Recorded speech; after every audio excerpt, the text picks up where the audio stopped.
Welcome to Mysteries, Monsters, and Mayhem. I'm Shannon Lawrence. And I'm MB Partlow. Quick content warning before we get started. This podcast may contain language and disturbing content, so enter at your own risk. Hi, everyone. Hello. We have a guest today, and we're really looking forward to this because this is sometimes we love it when the story somebody comes on to tell is personal in some way, because that always makes it a little bit better. So today we've got Stephanie Kane. And Stephanie, go ahead and introduce yourself. Okay, well, I'm Stephanie Kane, and I've basically had 3 careers. After college, I owned and ran a karate studio. Then I went to law school. I did a wide range of things, including criminal defense work. And then I quit that, and I started writing mysteries. So I wrote 2 series of genre mystery thriller things.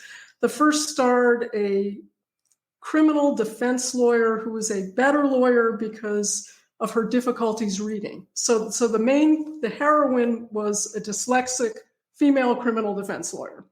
And that was inspired by a young relative of mine, the character.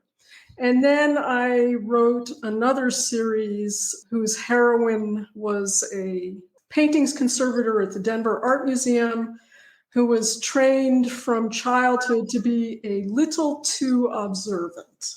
Those are both mysteries. And I guess I've always been attracted to heroines and detectives that are a little bit offbeat, who have some sort of unique perceptual abilities. Not extrasensory perception, but something short of that. And so, those were my books. And the story I'm going to talk about today is totally different. It was a total departure for me. It is a true crime memoir. And it's about a murder that I was involved in that took place 50 years ago in Arapahoe County. Did you ever see the TV show Psych? No, I don't think so. It made me think of that because you said that the heroine of your second series was trained to be super observant, basically, really observant. And that was the premise of Psych, but he acted like he was a psychic because then people would hire him as a psychic instead. But it was really just that he observed the stuff around him. So that made me think of that. Yeah. It was a comedy show on USA, I think it was, but a while ago. I'm just scared. And now your first one, that character with dyslexia was based on a relative. Yes. And then the second character you said was working in the art world. Was that inspired by anything specific? Well, actually, the character and her whole universe was inspired by a newspaper article I read about an art historian named Amy Herman. And she wrote this great book about perception. And what she does is, as sort of a side gig, is she took, I don't know if she's still doing it, but she took cops and medical students and lawyers and FBI people to museums and had them look at paintings to see if they could understand sort of the backstory of the characters in the paintings. And it was a way to train them to be more observant. Well, so I thought, wow, what a great, heroine or detective that would be. And then, of course, I put her in the art world because by then, for reasons that will probably become clear after I tell you about my personal stuff, the last thing I wanted to do was write about a lawyer. I did not want to burden a character that I cared about with what I had come to understand about the legal profession as a result of having been involved in this particular case that I'm going to talk about. Okay. So I moved her to a completely different universe, and it was a lot of fun. And then I was also curious, do you still practice martial arts even though you don't have that? I can barely walk. I'm with you. Swimming is the most I can do. No, I've had tons of orthopedic surgeries. I don't do it anymore. But my stories, I have to say, they all skew dark because I just have kind of a dark perception, and mainly I think it's because I grew up on Alfred is art a lie? Is art a fraud? It's not heists and stuff like that. It's kind of dark psychological things. So I've always been attracted to that.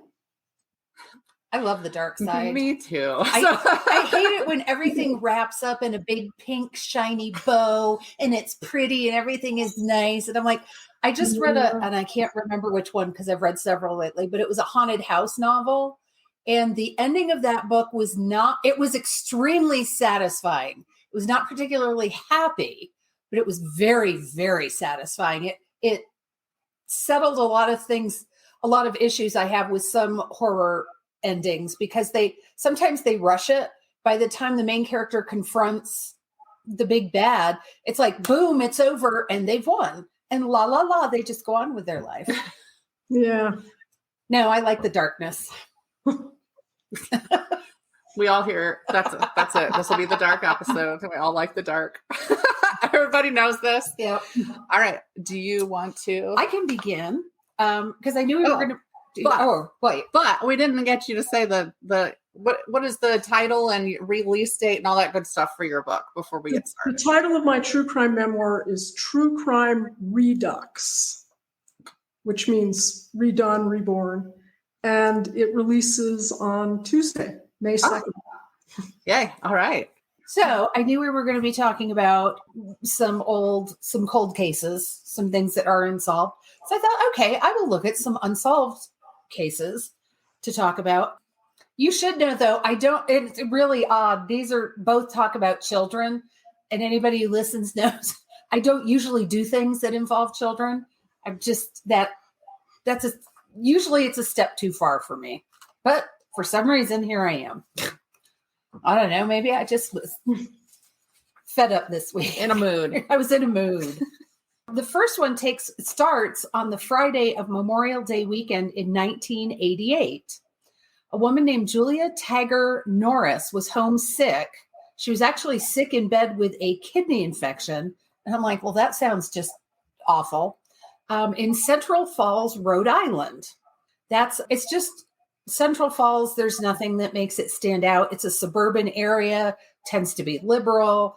But her daughter, Michelle Norris, who was 7 years old, left the house with her brothers and a group of, I read it both ways. I read that it was a group of friends, like neighborhood kids, and that it was or that it was a group of cousins. Could have been both, smaller town.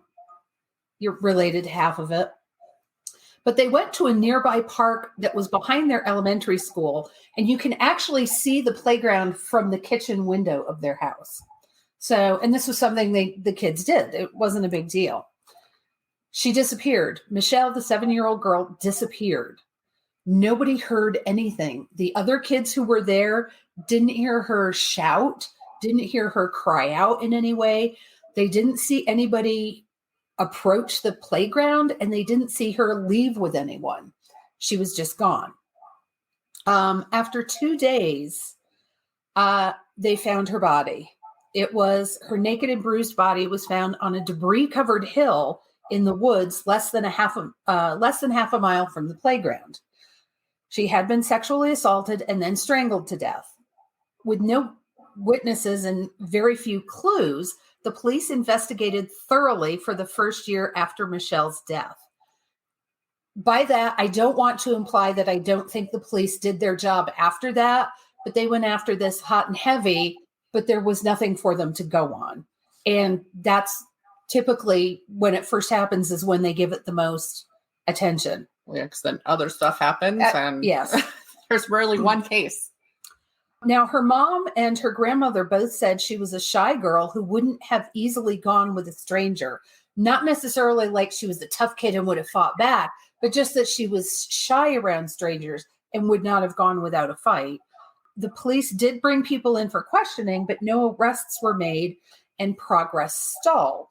So several years later, the Children's Friend and Service Agency in Rhode Island created the Michelle Norris Memorial Award to honor and remember this little girl. It's awarded each year to the individual or organization that has provided extraordinary support or assistance toward improving the futures of the state's most vulnerable children.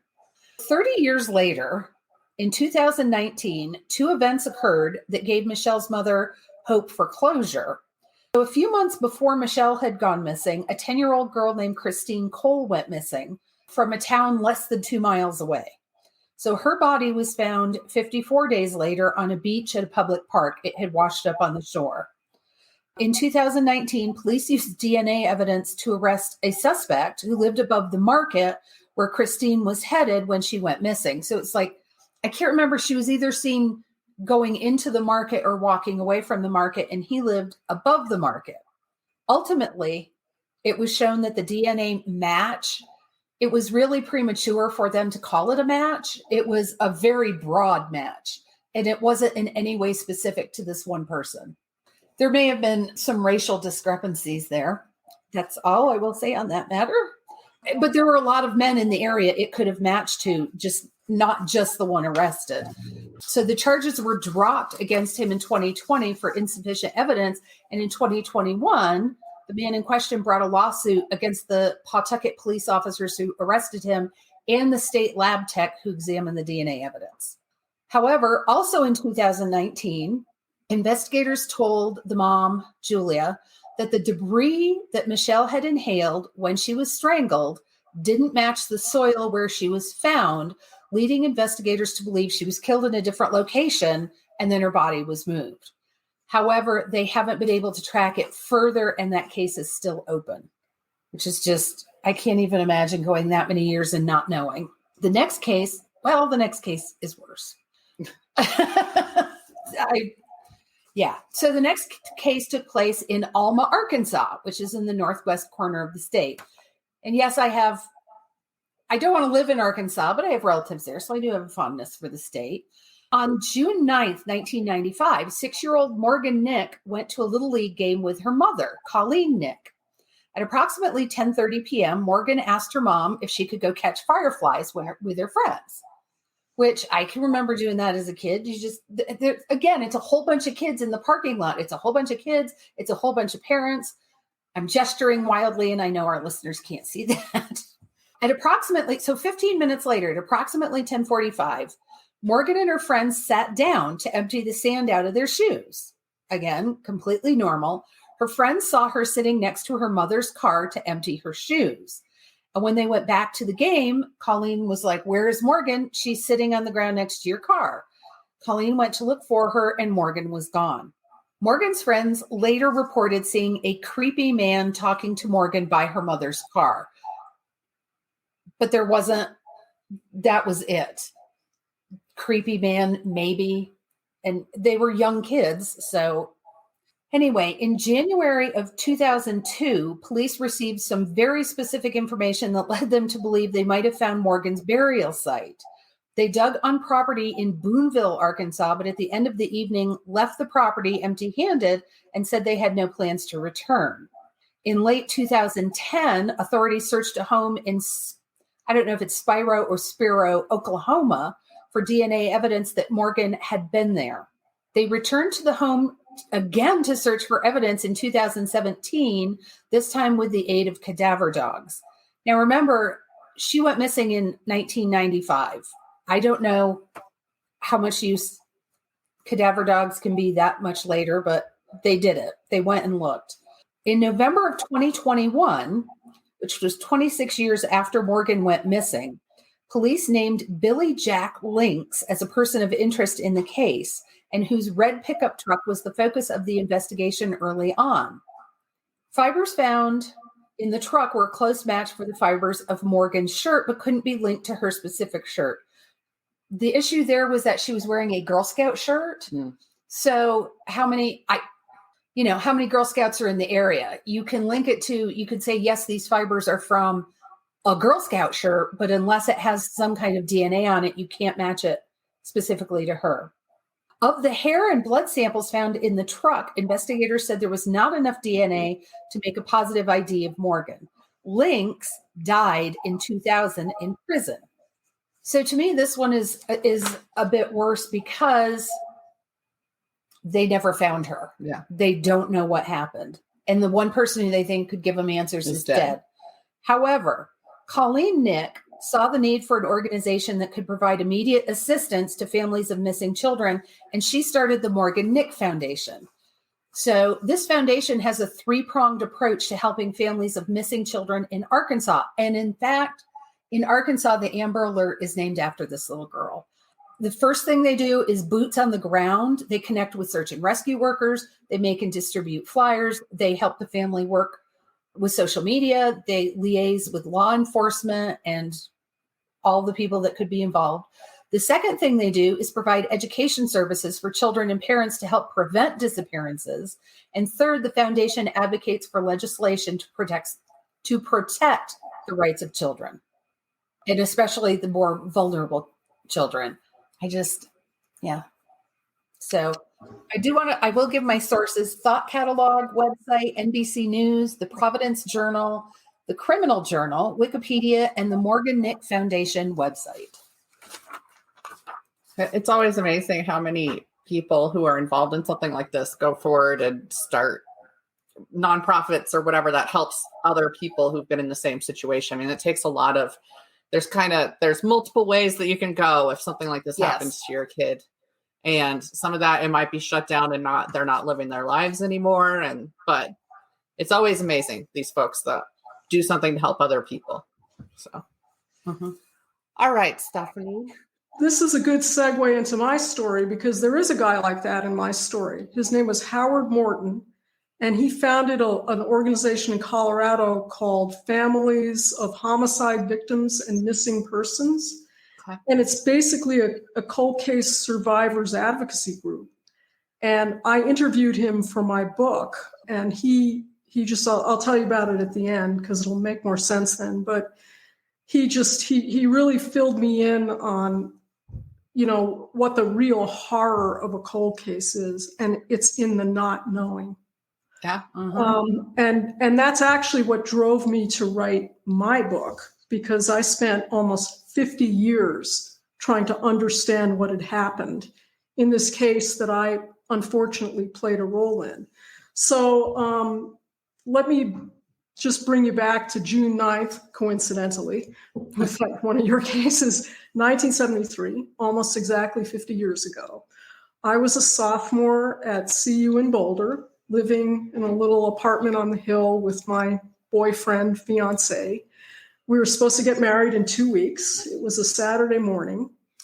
And Doug, my fiance, later to be husband, was teaching karate at a little studio down the hill in Boulder. I don't know if you know Boulder, but the hill is sort of the student section. And anyway, there was a little karate studio there, which is where we had actually met.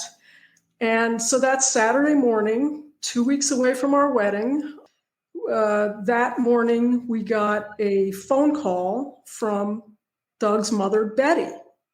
And it was very, very strange to get the phone call. Doug was in the shower, so I talked to her.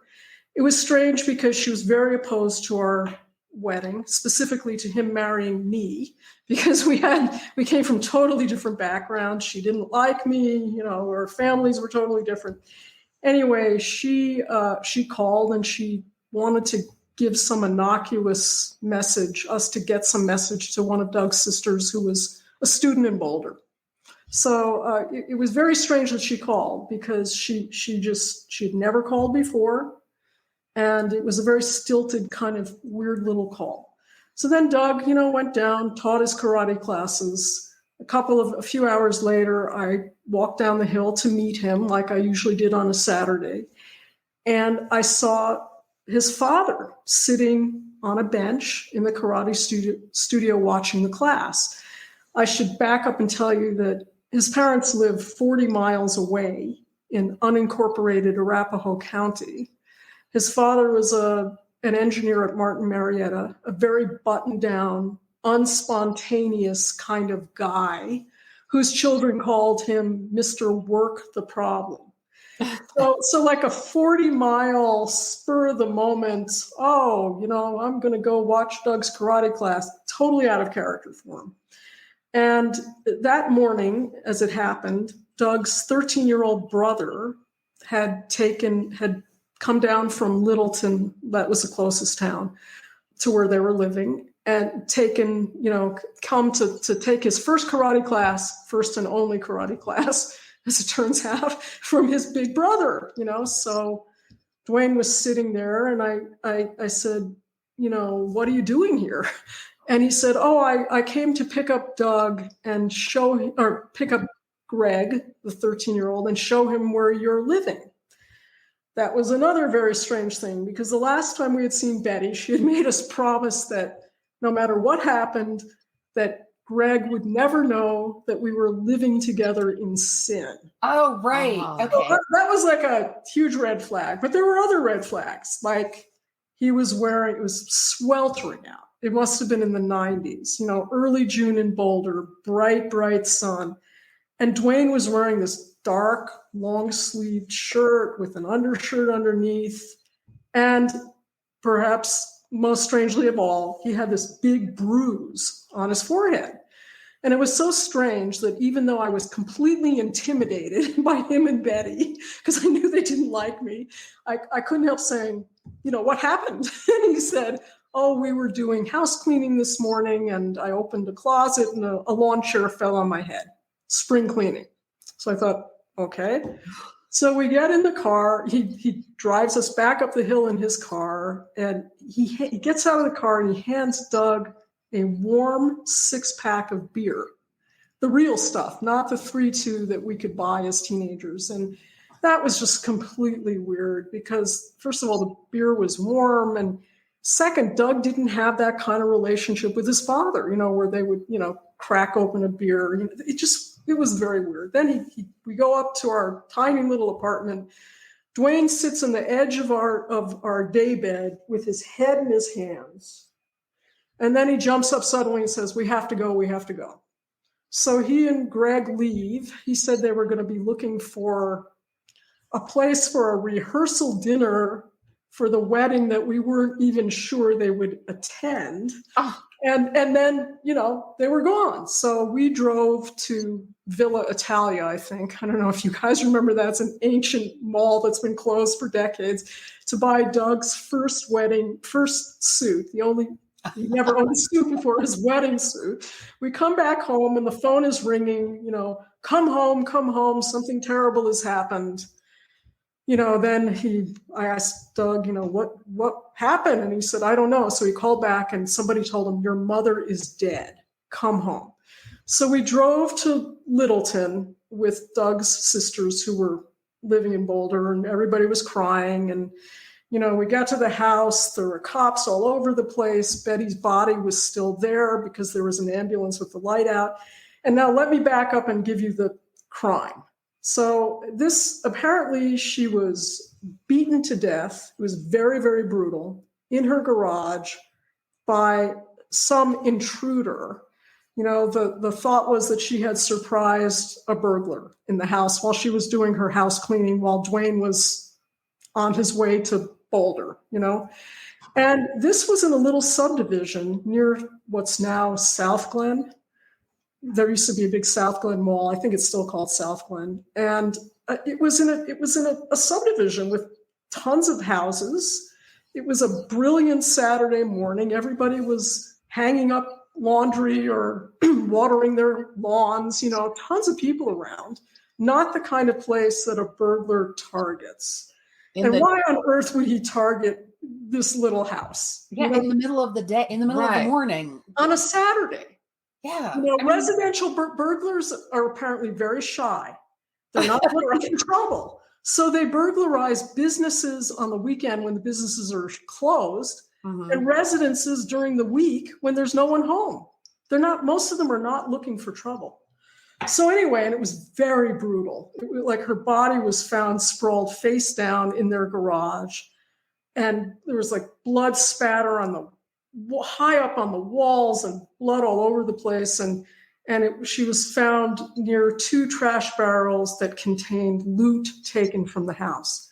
And it was cheap stuff. It was clocks. It was a mixer that didn't work. It was part of a turn, it was stuff that no burglar would ever take. So it was more planted to make it look like it was a robbery. Exactly. So, I mean, I could go into more of the details, the forensic details, but that's basically the contour of the crime. Who found the body? Oh, the 13-year-old boy. Oh, So Dwayne and his son come home, and Dwayne points out that the gate, there's like a wooden gate next to the house that faces the street, next to the garage. So, it's one of these wood slat fences, 6 feet tall, and the gate looks just like the fence, and it's a gate to the backyard. And the gate was ajar. So the first thing Dwayne does is he calls attention to the fact that the gate is ajar. He says, "Oh, this looks strange, Greg." Then he goes in and he sees that the house is in disarray. He sends Greg upstairs, his 13-year-old son upstairs, to see what else has been rummaged through. And then apparently, and it's a little unclear whether Greg came into the garage and saw the body, or Dwayne first saw it through the window and then let Greg go in. I mean, it's just horrific. So, yeah, so then there was a very good old cop who I actually interviewed for the book. He's still alive, living in Minnesota in the winter and Arizona in the summer. But anyway, the cops were pretty on to him quickly. And one of the big mistakes that he made was, as he was staging the crime, he went through the house pulling out all these cheap appliances that he wouldn't care if he ever saw them again. If they were confiscated as evidence, who cares? And he pulled out 3 clocks from the wall. And back then, I mean, the clocks froze at the moment they were pulled from the wall. So 11:22, 11:23, 11. Wow. So they had like this like video of where the burglar was at every moment going through the house. And then they had, so they knew, the burglary happened like right around 11:30. They thought she was killed maybe an hour earlier. And what really was the corker in the case is that Dwayne concocted this very, very complex alibi that had him coming to Boulder and had him coming to our apartment to see if Doug was there. How would he even know where the apartment was? All these things to fill in time, and a trip to Cinderella City, where in 73 it was so crowded it would take half an hour to park. I mean, it was just and the alibi got more and more complex. He went to the liquor store to buy beer, the same beer that he gave Doug, supposedly for a barbecue that afternoon. Now, if you thought you were going to have a barbecue that afternoon, why would you give the beer to your son? Right. I mean, there's like all these crazy things. But then a little boy comes forward. And I mean, there's talk in the neighborhood, there's a burglar, there's this horrible murder, all this stuff. And they think it happened at such and such a time. And this little boy comes forward and he says, well, it couldn't have happened at 11:30 because I was actually knocking on the Fry door at 11:30 and Dwayne answered the door. He came looking for his little friend, Greg. So this little boy places Dwayne at the murder scene, right at the time that the clocks are saying this burglar or burglars are running around the house. It was a tiny house too, so he couldn't have avoided them. Anyway, so that was the case, but we didn't know anything about it because although Doug was, there's a grand jury that was impaneled, and Dwayne was indicted for first-degree murder. But we didn't know any of the details of the case because he wouldn't tell us anything. We weren't allowed to talk to people about it. We weren't allowed to ask questions. Doug was a witness of the grand jury, and he was represented by Dwayne's lawyer. So every question he was asked, he took the Fifth Amendment, even to where he lived. I mean, everything. What do you do? Instead of, well, I'm a student at CU, and I teach Fifth Amendment. So that was like the whole mentality. You're either with them or you're against them. Wow. And I confided in my mother and said, I think, I saw him that morning and it was awfully strange. And And she just like completely cut me off. She said, if you're going to marry Doug, you better just shut up about the rest of this stuff, because you have to make a decision here. Or do you want a life with Doug? And you really don't know anything, do you? And all of that. I'm sure she was doing what a good mother would do, and actually she said to me, oh, you think you're that important, huh? Oh. I said to her, I think this wedding, this wedding may have been some trigger, oh, you think you're that important, huh? So, I basically just shut down completely. So we got married. We put off the wedding for a couple of months. Dwayne was arrested.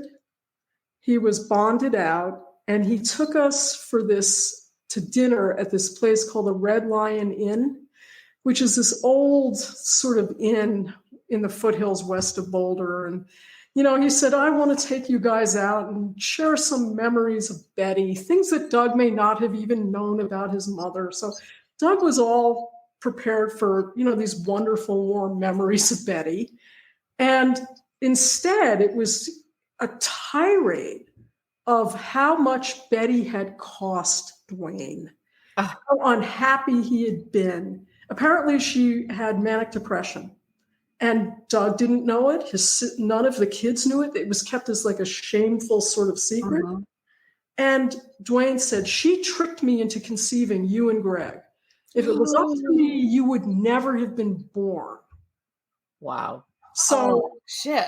Yeah, that who does that to their kids? I know. So anyway, he was set to be tried that November, right before Thanksgiving.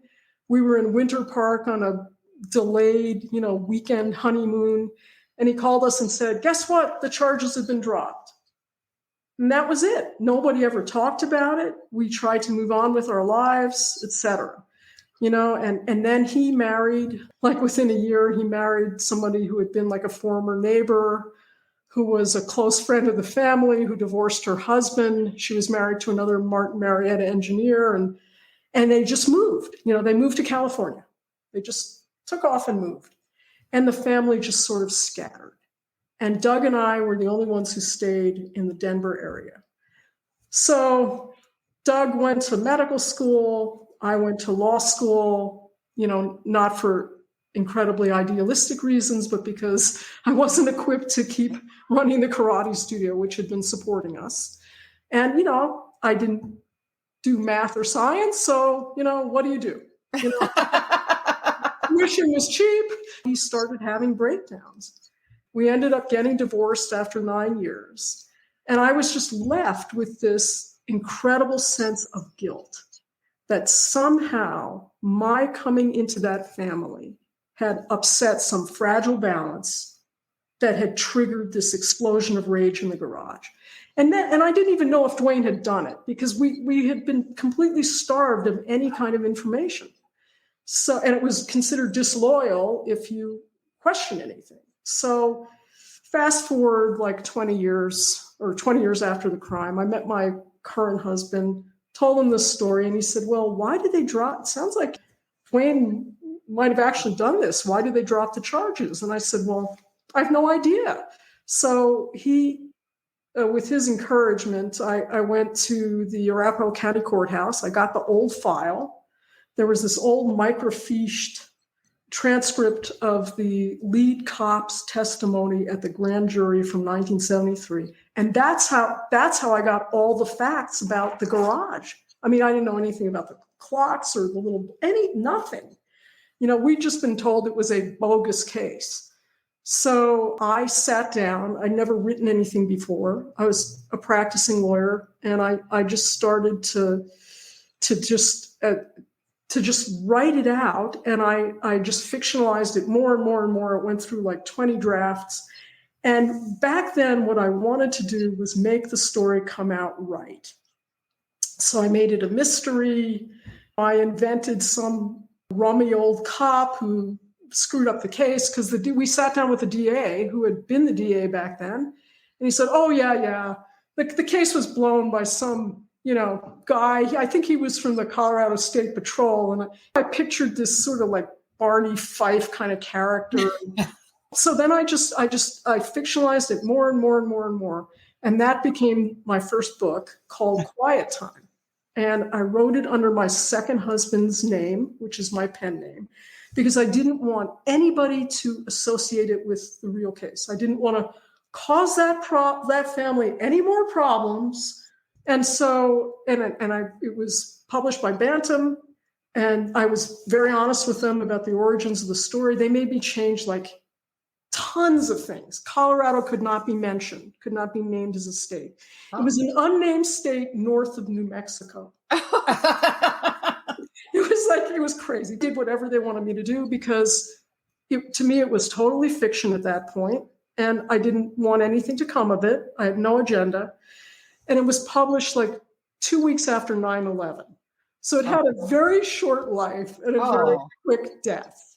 But in that little space of time, I was interviewed by a public TV show, a book show in Denver that quickly lost its funding. So then I went on to write, the legal thrillers with a dyslexic lawyer and went on my merry little way. And then in 2005, I got a call from a cold case cop who asked if I was the former Stephanie Fry and if I would talk to them. And I did. I sat down with them. And it turns out that Dwayne had confessed to the crime to his mother, and his mother had told his sister. So by now, these people are like in their late 70s, early 80s, because 30 years has passed since the crime. And I told them about my impressions of that day and all that stuff. And so they opened a cold case. They re-indicted Dwayne Fry for first-degree murder in Arapahoe County. He was living in Florida by then. They brought him back. He had to pay a big bail. That family hated me because not only had I destroyed them in the first place, but there I went and wrote a book about it. And the defense strategy became, and it turns out that my suspicion was correct. That the confession was that Betty was so upset about the impending wedding, she went into a crying jag, and Dwayne had no choice but to beat her to death to shut her up, basically. That's the gist of the confession. Wow, So my worst fears turned out to be true. And then I was a witness in this cold case, and the defense strategy was that this elderly sister, Sherry, Dwayne's sister, who came forward with a confession, and I had colluded in this false, bringing up this false case with all these lies. Sherry had fabricated the confession that we had done it together so that I could sell books. What was her motive in that sense? Well, and actually I forgot to tell you, the reason she came forward with that is because she saw a rerun of that old public TV show long after they lost their funding, and they would just play like at odd hours of the night these reruns of these interviews with authors. So Sherry had seen me on that show. She went out and bought the book, and in a crisis of conscience, she came forward with her brother's confession.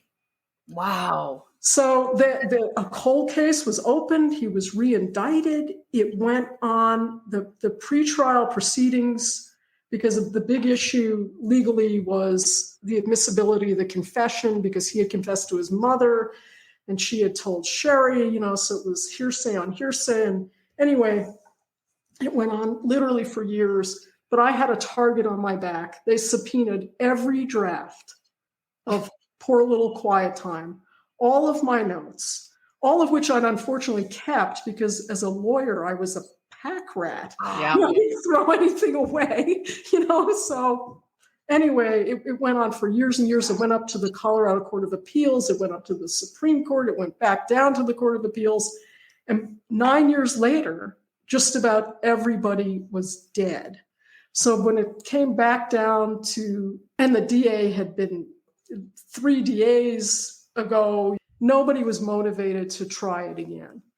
So that was the story. And I finally, when the cold case was over and Dwayne died a very fitting death, Oh, good.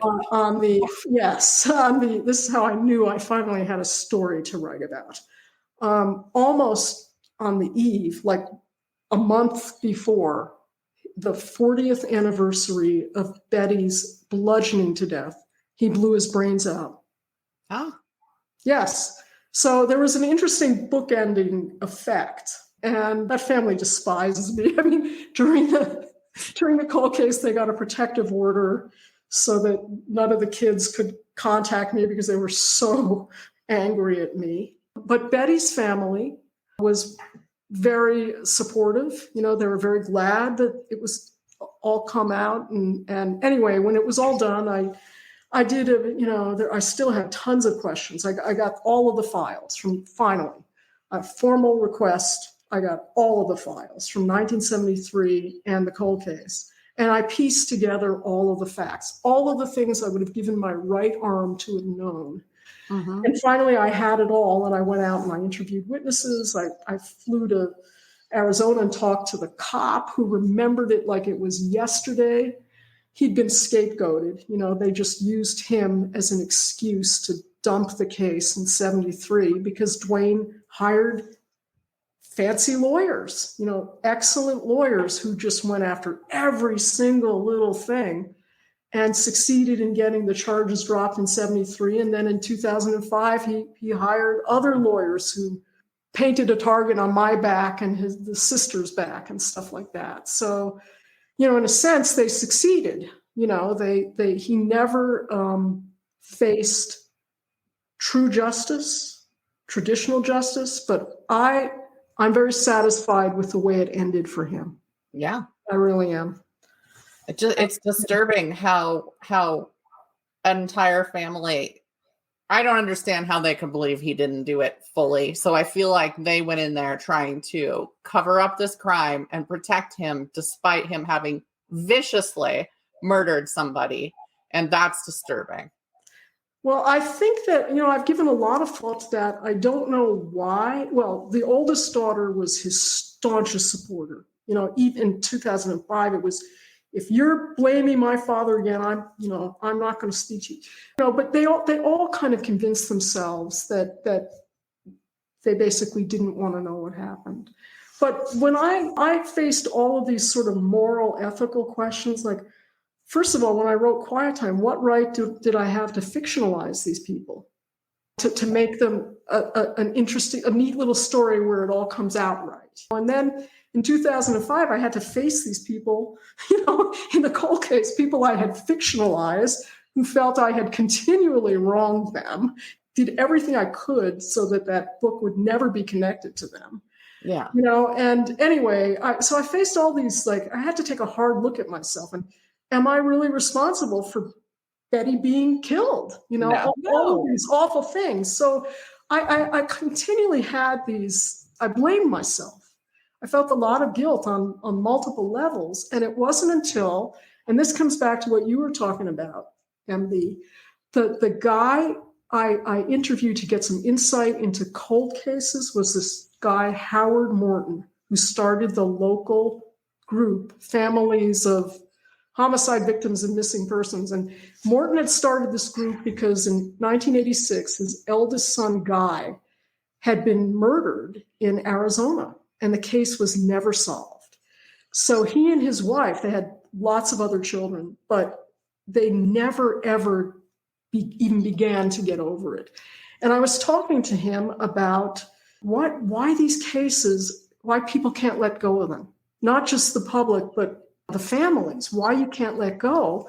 And I used the word closure, and it was the only time he got angry at me. He said, don't ever use that word. It's an insult to the families of these victims because there's no such thing as closure. There's no such thing as closure on the murder of a family member. But what you can achieve is maybe some level of acceptance that allows you to move on. But you can't do that unless you know what happened. Yeah. The big hole inside of you is, if you don't know what happened, you don't know, am I responsible? What? There's nothing that you can assimilate if you don't have the information. So what these people really want is not justice is kind of an abstraction to them. Most of them don't want revenge. They just want to know what happened. What happened to my 7-year-old daughter? She vanished. What happened?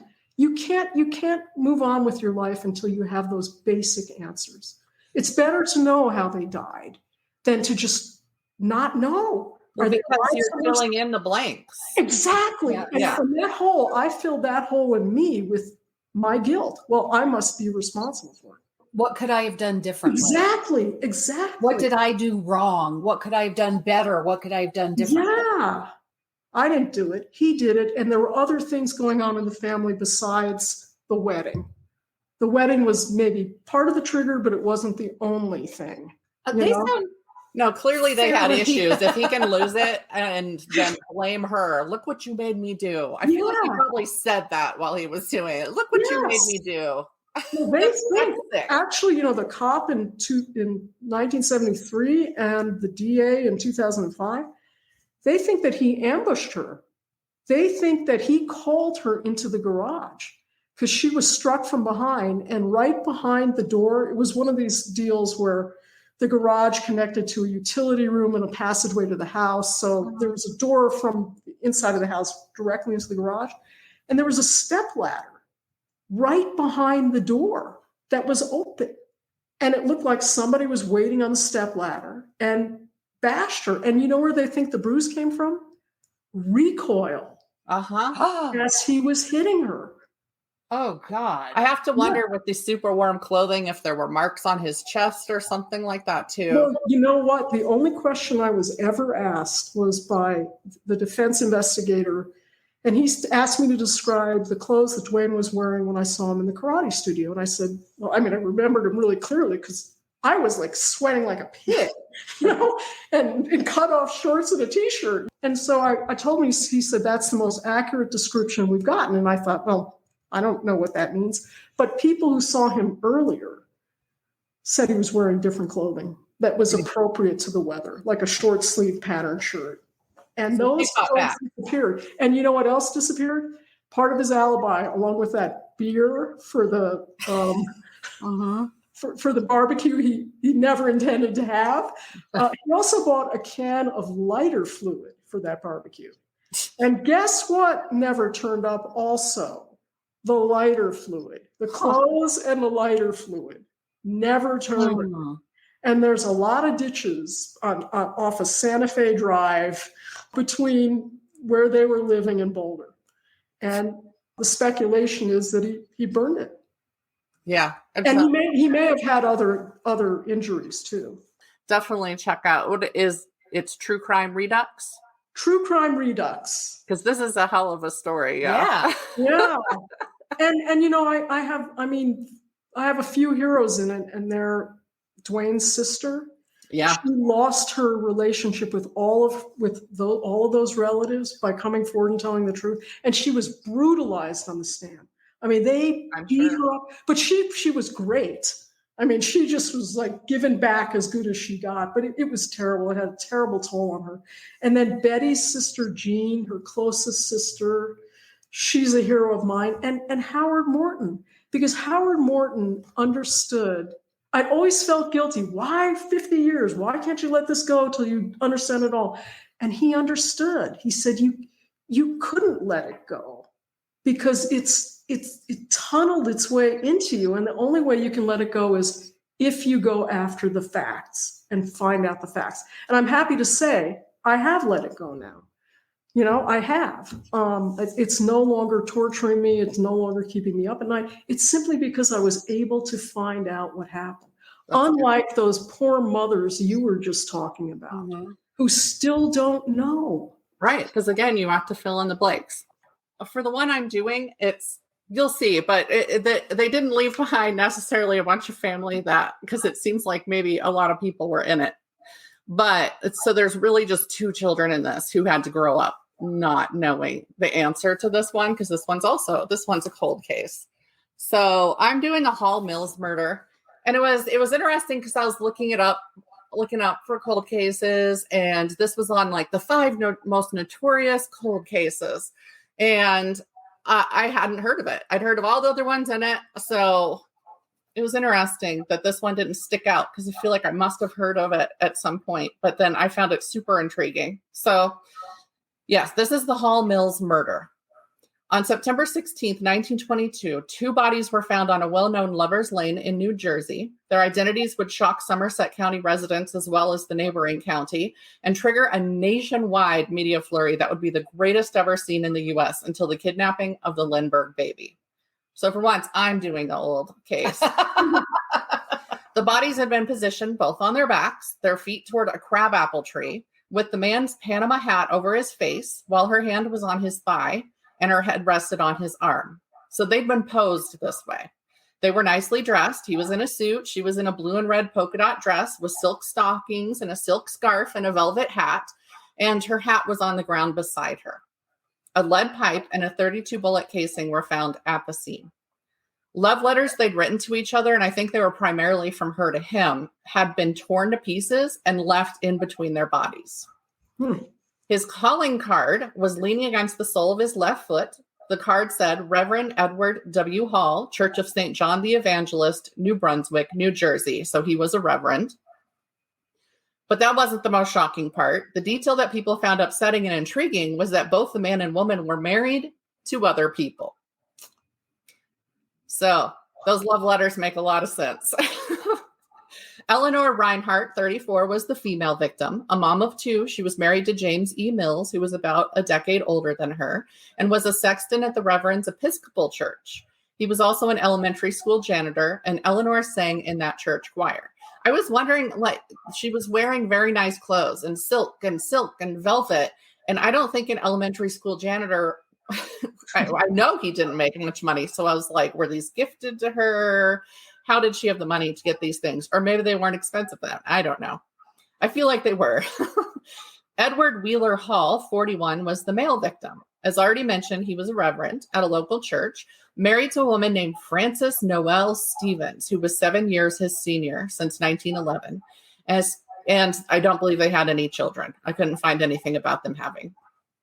Both individuals had been shot and suffered minor cuts and bruises as if there'd been a struggle. We're talking a cut lip, abrasion on the ear, a little bruise that had time to form, stuff like that. So nothing major, but clearly there had been something, some sort of scuffle. He'd only been shot once over his right ear, one and done. However, Eleanor had been shot 3 times, all through the head, and her throat had been deeply slit, violently slit. The bodies were determined to have been there for 2 days before being found, with the date of their murder September 14th. Maggots were in Eleanor's throat wound, which is how they knew at least 24 hours, but they were able to figure it to about 2 days. It was also found in a 1926 autopsy when they exhumed her that her tongue and larynx had been cut out. And I was gruesome. Looking into stuff because I was like, is it possible those were just gone because they were the softest tissue? But I don't know about a larynx isn't the softest tissue. I don't think. So anyway, they did feel those had been torn out. It's unknown how long the two had been having an affair, but something had been going on since 1919. So about 3 years. It did not appear to be a robbery, though Edward's gold watch was missing. He had money in his pocket, and there was no money in his wallet, which they found beside his body. But it's actually thought someone else found the bodies because this was a very popular lover's lane. They did not understand how these people were there for 2 days, and they thought maybe somebody else had come along, found them, rifled through his wallet, taken some money, and then not called the cops. So, but robbery wasn't it. And she didn't have anything. She didn't have a wallet or a purse or anything on her. And nothing like that was missing. So she just hadn't had it. It was clear most of the ire was aimed at Eleanor, right? She took the brunt of this. There was overkill on hers. While the bodies had been found off of Lover's Lane, they were actually in a small pig farm owned by a woman named Jane Gibson. Jane Gibson was thought to be highly intelligent, but a bit cray. And so they just called her the pig woman. Of course. Gibson would end up being a key witness for the prosecution. And she actually, because her health wasn't good, they wheeled her in on a hospital bed I have a picture of it that I'll be posting. But the defense smeared her, calling her crazy and uneducated and everything. She was poor. So they used all of that against her. It was claimed that she repeatedly changed her story. And she actually said, yeah, I've changed it. If I talk to the press, I've told a different story than I've told the cops. So what? However, the primary story that would be recorded was that her dogs started barking around 9 p.m. on the night of the murders. And when she went out to check on it, there was a man standing in her cornfield. And she had corn disappear. Somebody was ripping her off. They were coming and taking a bunch of her corn. So she got on her mule and she started riding across the field to talk to this guy. And then she got to a certain point where she could see that crabapple tree. And she saw 4 figures standing out there. And there were voices, there were arguments. A woman kept saying, don't.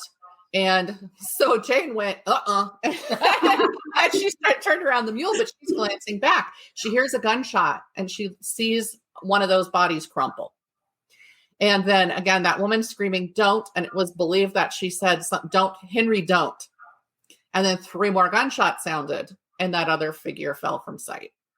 So, yep, she noped it right back into her house, shut the door, didn't go out to the crabapple tree at any point, did not call the police, just stayed out of it. She didn't want to be pulled in. Both spouses. So it was a young couple, a 15-year-old girl and a 22-year-old man who would find the bodies 2 days later. They were actually the ones that found them and called the police. She seriously did not go anywhere near it. Both spouses claim to not have known about the affair, but nobody believes that. They have both said things that made people think they knew. Edward visited Eleanor's home on an almost daily basis, and her husband, James Mills, called Edward his best friend. It appears Edward gave them some money from time to time, as Eleanor's husband made $38 a week. It was stated in an article that James was a simpleton. That was their word.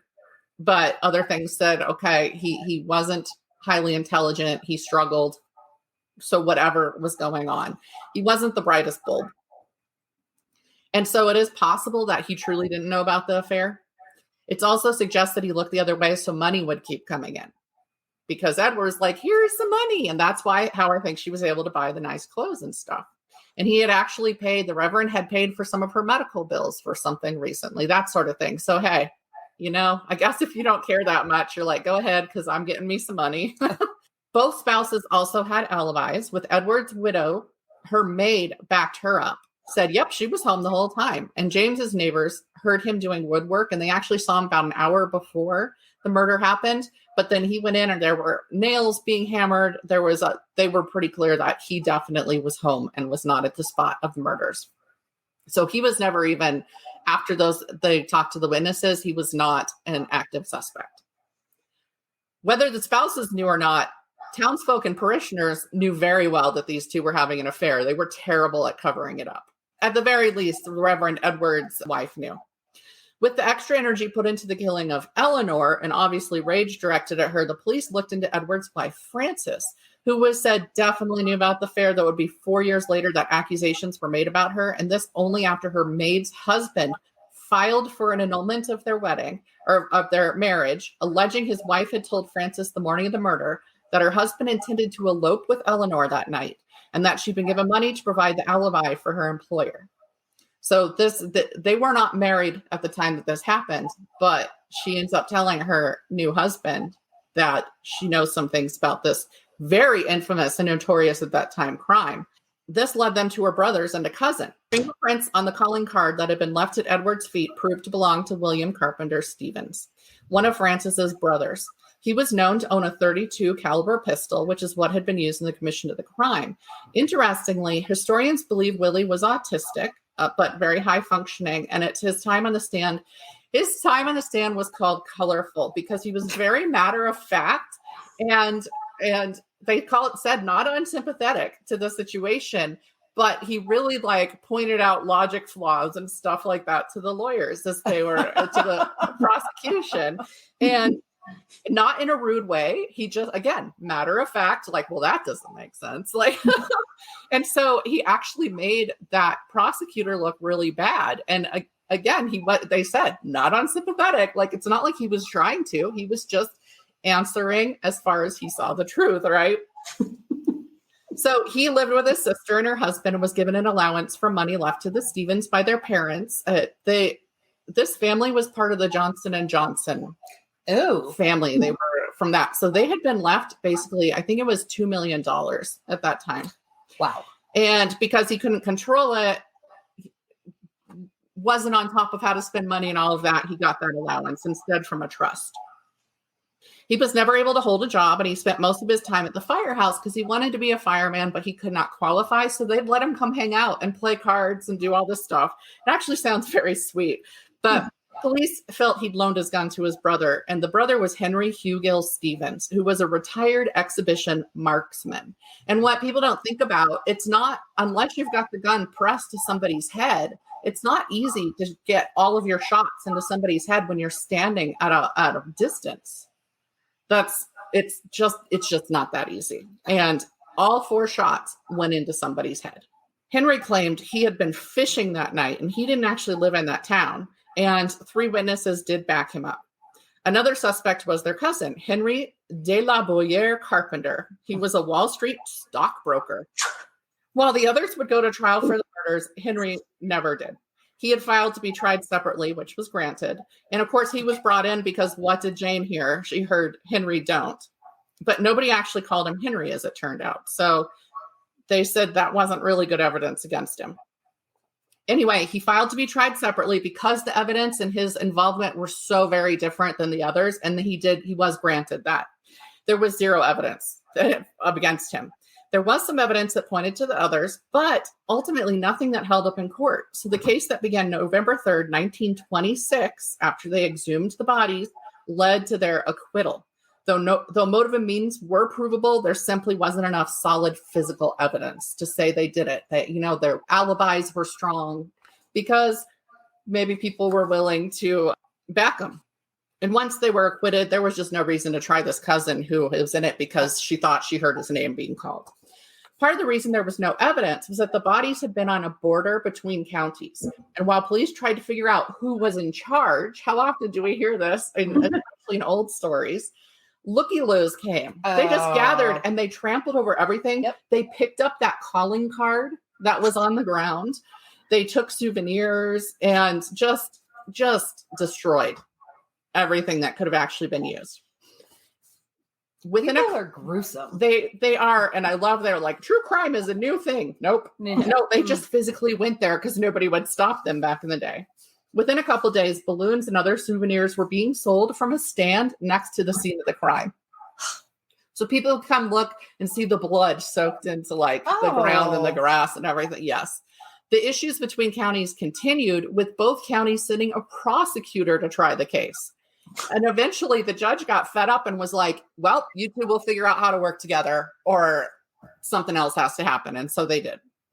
In addition, since the 4 weren't looked at until 4 years later, much of the evidence that had been collected had disappeared in the interim. Things that they did actually have gone. So nothing they could do about that. People had sold off things. Like there was a transcript and that got sold off. And it was ridiculous. Eleanor's husband had sold off the diary of the Reverend that Eleanor had in her possession. It's all evidence. They did get that back. So there were some people who were like, oh, okay, here, I'll give you this. But it was just ridiculous. Also, a witness who stated Edward had told him he was going to elope. So there are multiple people it sounded like they were going to. Also, this witness said that Edward had said that his wife intended bodily harm to him and that one of her relatives had threatened to kill him if he didn't end the affair. So he had confided in somebody that he was frightened. He said something about, my wife has been very cold lately and I feel like I'm in danger. But the night before the trial, that witness disappeared. Nobody knows where that witness went. Yep, gone. And again, this family was very well-to-do. An investigator who had disappeared during the original investigation turned up at this later one and said they had paid him $2,500 to take a hike. And so we had. Once she'd been acquitted, Frances Hall, Edward's widow, brought a defamation suit against the New York Daily Mirror because, again, this was widely covered. And they ended up settling out of court. So this rich woman got more money. Mm-hmm. And as it was, she had come from those riches, right? I feel like they were okay. She was fine, but she was like, no, let's get some more. That's how the rich get richer. Either way, both branches of her family had money, and the house she had lived in with Edward had actually been her childhood home, and one that the family, when her mother died, the house went to her. And so the Reverend lived in a mansion. And so she still had that too. Another piece of evidence that had come up specifically dealing with the Hall mansion was that the lights in the house were on until 2:30 in the morning. And that was very unusual for them. The church lights were also came on at about 1:15 a.m. So also action there. But both spouses claimed that when their spouse didn't come home, they'd gone to try to find them. And the church was one of the places they'd gone to check. Because that's where I was a pastor. Yeah, pastor, sexton, choir, they all were very closely tied to that church. Frances and her family members weren't the only ones to be accused. Early on, with pressure mounting via the press and locals, a friend of the couple who had found the bodies was accused by the male of the couple of having committed the murders. So Pearl Baumer was the 15-year-old factory worker who had found the body. And her father he did end up getting in trouble for incest later. So there was this whole story about, well, I saw my friend Clifford Hayes walking, and I think he followed them thinking that it was the father and Pearl, and that he wanted to kill the father. And I'm like, well, why would he have shot Pearl? Even because they called it a case of mistaken identity, right? And it was her boyfriend, 22-year-old Raymond Schneider, who was pointing this finger at his friend, saying he'd been there when this happened. And then a few days later, Schneider admitted he was a liar. He was like, I made it up so that you'd stop looking at me. So they released Clifford Hayes. And of course, Clifford and Raymond, these weren't people with money. So it was a lot easier for authorities to look at these poor folks who couldn't defend themselves when the other options were some very rich and well-respected people in the town. A deathbed confession many years later by a friend of Willie's, so that brother that lived with them because he needed to be cared for, backed up that the Stevens had been part of the murder. But it was too late by then. They'd already been acquitted. It didn't matter. He had this whole story. He actually indicated that they'd hired somebody to do it because he had been asked by Willie to take 2 envelopes of money to somebody, but that never really went anywhere. And there were so many other theories and accusations about it. The one I found most interesting turned up in a book written by William Kunstler, who claimed the KKK had committed the murders because they didn't like infidelity. Now, to be clear, everybody involved was white, but apparently the KKK were known to go after people who committed adultery because it wasn't proper. It was a sin. It was all of this, but they didn't kill them. They would tar and feather and do those things to them. So that wasn't like a killing offense for the KKK. But anyway, there was no evidence they'd been in that area or anything, but he wrote a whole book claiming this. So, wow. Yeah. Ultimately, Frances lived a good 20 years longer. No repercussions for this woman at all. She even made more money from allegedly having her husband and his mistress murdered. The Hall mansion passed to Rutgers University, as did much of the case evidence. And the dean now lives in that house, and you can actually go there and look at the evidence they have. I think they have the clothing, and they have a lot of the, yeah. And they have the cast that was done of Eleanor's head that they used at trial to show where the gunshots had gone in. Because it was like right eyebrow, right temple, right ear. Just pow, pow, pow. 2 random interesting facts. Norman Schwarzkopf's father worked on this case, and he would later work on the Lindbergh kidnapping case. And author Mary Roberts Reinhard covered the story of the murder in the press at that time. So I thought that was kind of fun. Yeah. But my sources were The Halls Mills Murder Case, the most fascinating unsolved homicide in America by Dr. Mary S. Hartman in Rutgers Library, Crime Library, and Wikipedia. So, yeah, I feel like I must have heard of it at some point, but I didn't remember it. Yeah. Especially as famous as it was. Yeah. I mean, one of us should have heard of it. So, thank you so much, Stephanie, for coming on and telling us your story. And do you have a website that people can? I do. It's Writer Kane. That's Kane with a K, KANE.com. And my Facebook is author at Stephanie Kane. Okay. Or Stephanie Kane author, something like that. Or writer Kane, something. Do it too at one point, like, oh, I don't remember. Like, we have to have so much stuff as writers. You have to be on social media and you have to do this. And you're like, oh, just search me. If you really put it. And your book, True Crime Redux, comes out on the 2nd Yes. of May? Okay. On Tuesday. Perfect. I can't wait. Yeah. I can't wait to read it. Well, thank you. I hope you enjoy it. I'm sure. Yeah. You're a great storyteller, so I'm sure I will. And I do want to give a nod, a hat tip out to Mark Stevens, who connected us. He was the one who recommended that we have you on the show. And his new book, The Fireballer, is out if people want to check that out. It's doing extremely well. A lot of good stuff happening about it.